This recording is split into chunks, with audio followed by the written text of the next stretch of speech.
Good morning friends. చూడండి, పుల్లకూర చేస్తున్నాం. Just ఆకులు అనమాట.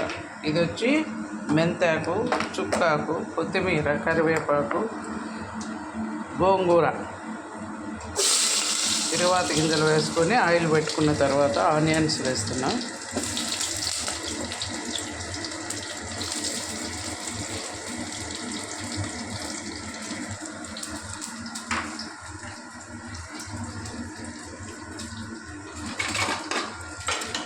చూడండి ఫ్రెండ్స్, ఆనియన్స్ వేయగానే కొంచెం ఉప్పు వేసుకున్నాం ఫ్రెండ్స్.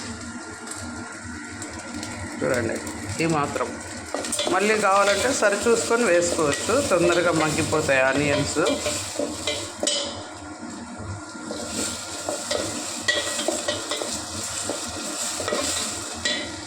ఉప్పు అయిన తర్వాత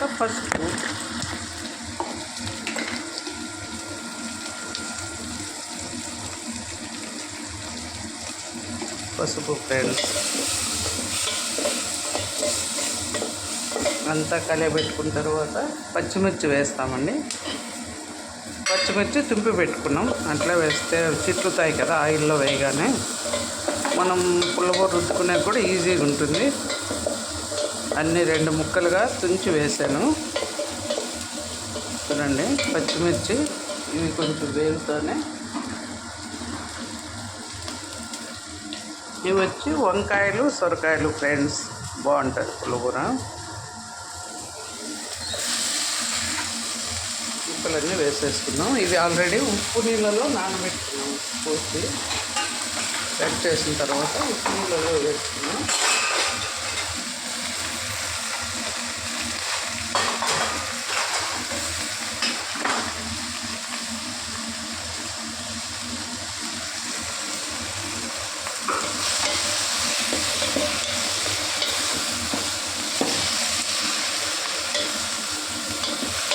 మనం దీంట్లో వాటర్ కూడా వేయనవసరం లేదు ఫ్రెండ్స్. ఆకుకూరలో వాటర్ వస్తుంది, టొమాటోలో వాటర్ వస్తుంది, వెజిటబుల్స్లో కొంచెం వాటర్ అంతా వస్తుంది ఫ్రెండ్స్.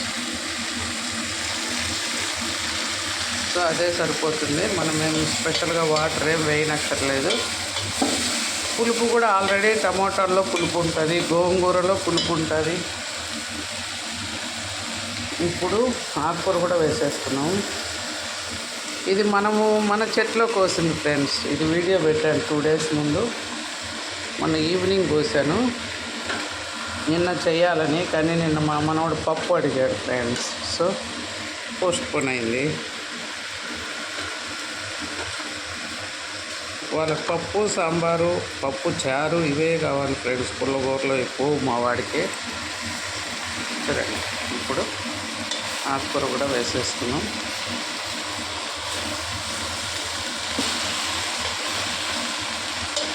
ఇంత పైకి ఉంది కదా ఫ్రెండ్స్, కొంచెం వేడి తగలగానే చూడండి ఎంత తగ్గిపోతూ ఉందో ఆకు.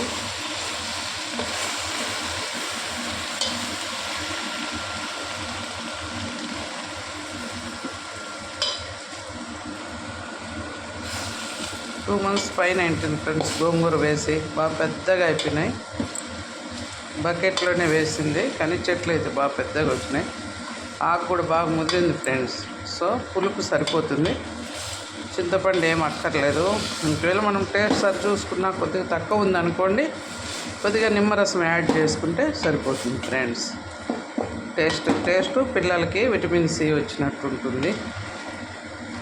చూడండి, ఆకంతా కూడా మగ్గిపోయింది కదా. ఇప్పుడు టమాటో వేసేస్తాం. టమాటో కొంచెం ఎక్కువే వేసాను ఫ్రెండ్స్. పుల్లకూర టేస్ట్ అయితే బాగుంటుంది.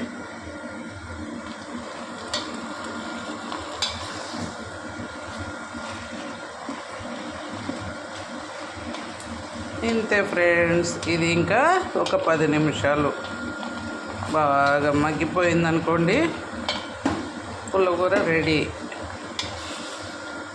కచ్చా పచ్చాగా రుద్దేయడమే, మరి మెత్తగా రుద్దుకోకూడదు ఫ్రెండ్స్. మూత పెట్టి కాసేపు మగ్గనిస్తాం. అయితే మధ్య మధ్యలో కలబెట్టుకుంటూ ఉండాలి. ఒకవేళ వాటర్ తక్కువ వచ్చిందనుకోండి, వీటిలోనే వాటర్ అంతా వస్తుంది. తక్కువ ఉంటే కొద్దిగా యాడ్ చేసుకోవచ్చు ఫ్రెండ్స్. కాసేపు మూత పెట్టి చూద్దాం.